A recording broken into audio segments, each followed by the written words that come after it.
Geneviève Harvey-Méville est éducatrice spécialisée dans une école secondaire. Consciente et empathique, c'est avec l'esprit bien ouvert qu'elle accompagne les jeunes. Bienvenue à Profil. Alors bonjour, moi je m'appelle Geneviève Harvey-Méville, donc je travaille à l'école secondaire La Rencontre à Saint-Pamphile et à l'école j'ai deux postes dans le fond. J'ai un poste de technicienne en éducation spécialisée dans la classe de persévérance en continu, qui est une classe d'adaptation scolaire, et j'ai aussi un poste d'animatrice de vie spirituelle et communautaire. Dans le fond, ça me permet d'accompagner les élèves de secondaire 1 à secondaire 5 dans plusieurs projets et plusieurs disciplines avec eux.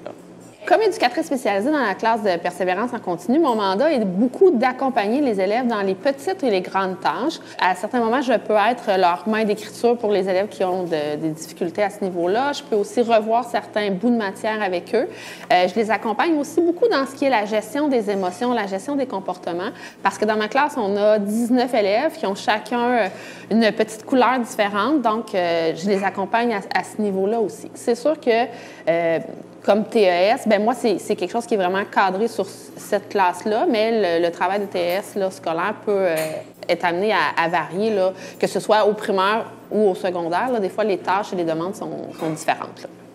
Bien, présentement, les couleurs qui sont dans ma classe, on a des couleurs au niveau des troubles de comportement. On a aussi des élèves qui ont des troubles au niveau académique, donc avec de petits ou des grands retards. Là. Mais ça reste qu'ils ont un parcours quand même atypique, mais ils continuent quand même vers le parcours. Ce que moi, j'aime dire aux élèves, c'est pour aller à Québec, il y a plusieurs chemins. Donc, toi et moi, on est dans un chemin qui est différent, mais on va se rendre quand même. Donc, c'est des élèves qui vont parfois réintégrer le régulier, puis à certains moments, qui vont continuer leur petit chemin sur une zone qui est plus alternative, mais qui vont aller vers le marché du travail, vers les stages, donc toujours en composant avec leurs particularités.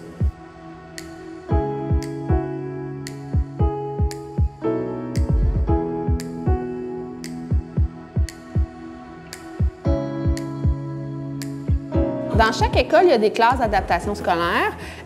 C'est sûr que nous, on a deux volets d'adap chez nous.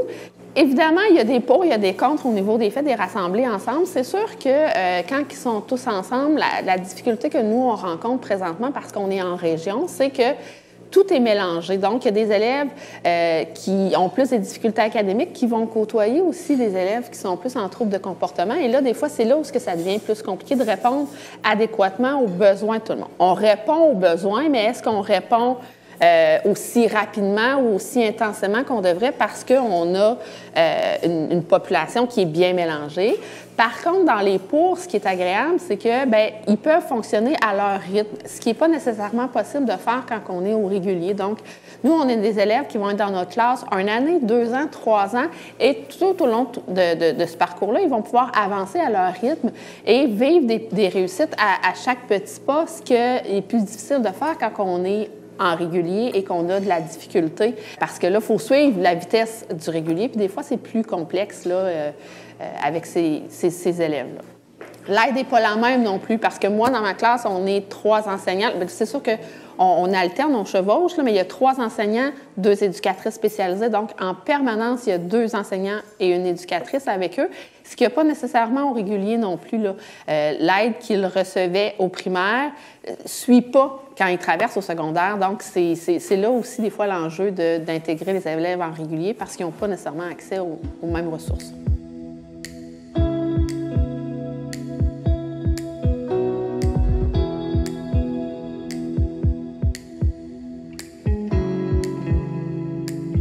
La proximité peut autant être un avantage qu'un inconvénient parce qu'on se connaît tous. Fait que des fois, il y a certaines choses qui vont aller plus rapidement au niveau du lien de confiance. Des fois, quand on s'est côtoyé étant jeune, on a déjà une bonne base, donc c'est plus facile pour les parents de faire confiance. Puis les enfants, ils se sentent déjà, eux aussi, sur quelque chose de plus solide parce que le parent a confiance en mon enseignante, en mon éducatrice, donc ça va plus rapidement.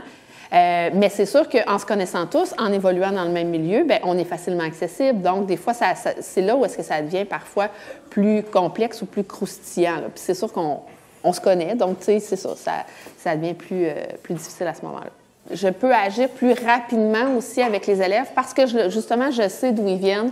Des fois, tu sais, les parents, quand on rencontre des difficultés, peu importe lesquelles elles sont, bien, on n'est pas toujours à l'aise de nommer à l'école ou de nommer à l'intervenant de l'école les difficultés parce qu'on a peur du jugement.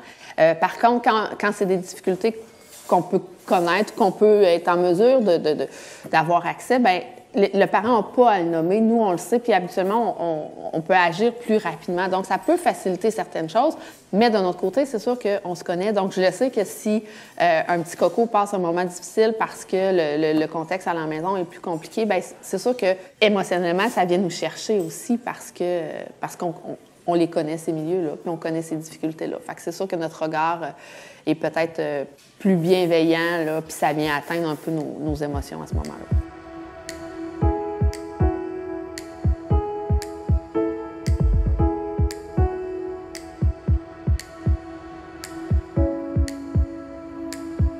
L'impuissance qui nous accompagne à certains moments, bien, c'est sûr que c'est difficile à porter. Avec le temps, là, je pense que cette réflexion-là se fait avec le temps parce que si je recule mes premières années, je voulais tout faire, je voulais tout sauver, j'étais prête à défoncer les murs pour réussir à offrir un service. L'objectif, il ne vient pas de moi nécessairement, il vient de lui. Donc, si l'ado veut travailler sur ses relations amoureuses ou travailler sur sa relation avec son parent, bien, peut-être que moi, j'aurai des enlignements que je voudrais faire, mais que lui, ce qu'il veut, c'est juste arriver peut-être à discuter avec le parent sans aborder toutes les sphères autour, mais juste avoir une ouverture de discussion. Donc, c'est souvent d'arriver à la même chose ensemble. Autant quelque chose, je vais dire, de banal pour un regard d'adulte que quelque chose qui est vraiment plus cadré avec des services à l'externe ou des trucs comme ça. Là. Souvent, on va travailler aussi en multi, donc on va faire affaire avec des gens qui sont à l'extérieur de l'école, puis on va travailler en équipe aussi autour de certains élèves, là, dépendamment des problématiques. Ce que je remarque depuis le moment où est-ce que j'ai commencé à travailler pour l'école, bien, c'est les problématiques qui ont évolué dans le sens où est-ce que, quand j'ai commencé, si je recule de 7 ans, bien, on rencontrait des élèves avec des problèmes d'anxiété, mais il y en avait de moins en moins. Je pense que l'ère du temps, ce qu'on a rencontré dans les dernières années, est venu développer un peu ce type de difficultés-là qu'on rencontre chez les élèves, qu'on avait moins à une certaine époque. Bien entendu, il y a tout ce qui va tourner autour des réseaux sociaux. On rencontre beaucoup de cas d'intimidation qui vont se faire beaucoup par les réseaux sociaux parce que c'est rapide, c'est accessible, c'est anonyme, même si ça ne l'est pas toujours, là, mais il y a quelque chose qui est là aussi, puis qu'on n'avait pas quand j'ai commencé à l'époque. Je suis retournée à l'école, donc j'ai fait un AEC, présentement, je fais aussi un certificat en dépendance pour être capable de remplir mon coffre à outils.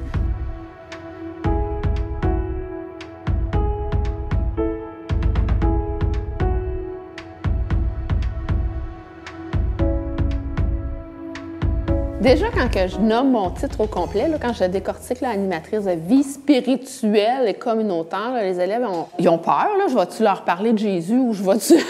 Mais je pense que la spiritualité, maintenant, c'est au-delà de la religion.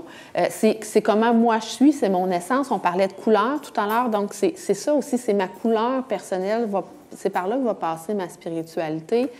Par mes questionnements, par mes réflexions, par les choix que je vais faire, ça va passer par là aussi. Puis, c'est une des choses là, qu'on veut véhiculer dans mon équipe de travail là, avec les autres AFSEC, que c'est pas juste la spiritualité qui est importante, mais c'est la personnalité que je vais me construire comme individu qui génère, veut pas, ma spiritualité là, par la force des choses. Là.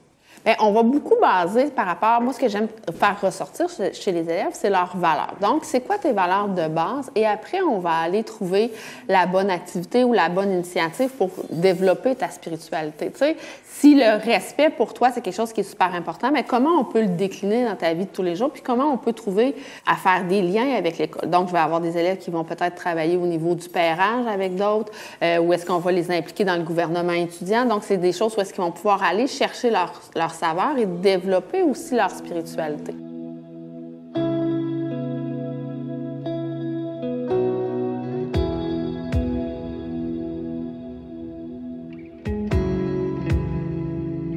Dans mon école, il y a certains projets d'art aussi qui peuvent permettre de développer cette spiritualité-là, où est-ce qu'on peut essayer de travailler différents médiums pour justement se connecter à la personne qu'on est. Tu sais, je le nomme à la farce, là, mais tu n'as pas besoin de faire des mantras puis de faire des aums là, pour être spirituel.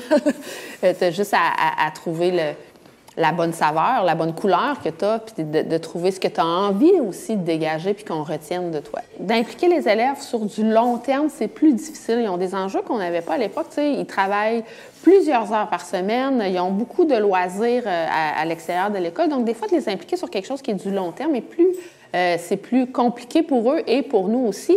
Par contre, on va aller par petits projets. Tu sais, présentement, j'ai un projet avec les élèves de secondaire 5 dans leur classe d'anglais. Donc, avec eux, on travaille présentement à faire le défi Relais pour la vie, à faire la marche. Donc, j'ai une partie du groupe là, qui va faire la marche, puis l'ensemble du groupe qui font une levée de fonds. Donc, c'est une petite façon qu'on va avoir d'aller travailler le communautaire ou le social. J'ai aussi, avec la chorale de l'école, on s'est donné comme mandat avec les choristes d'aller propager du bonheur dans les résidences pour personnes âgées. Donc, à Noël, on fait la tournée, là, c'est surtout à Saint-Pamphile parce qu'on veut maximiser tout ça avec les classes, là, avec le temps d'école. Mais on va partir avec les élèves, on va aller chanter des chansons dans les différentes ressources pour personnes âgées. On va aller aussi là, dans des ressources plus alternatives.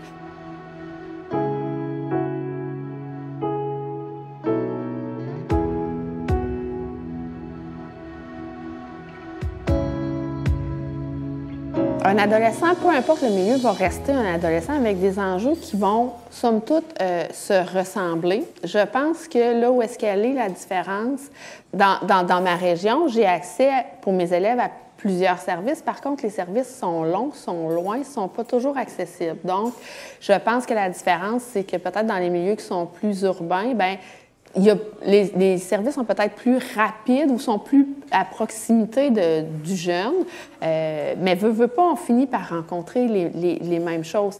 J'essaie d'être le plus intègre possible dans ma personnalité que dans ma profession. La ligne est très mince entre Geneviève et Madame Geneviève. C'est sûr qu'on va parfois essayer d'être sympathique avec les jeunes qu'on va rencontrer, justement parce qu'on a notre bagage, nous, de parents.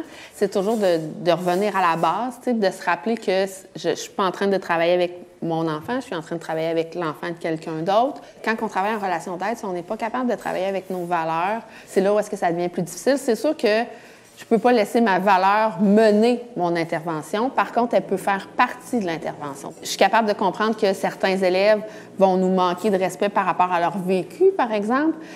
Par contre, je vais tenter d'aller chercher une notion de respect avec eux.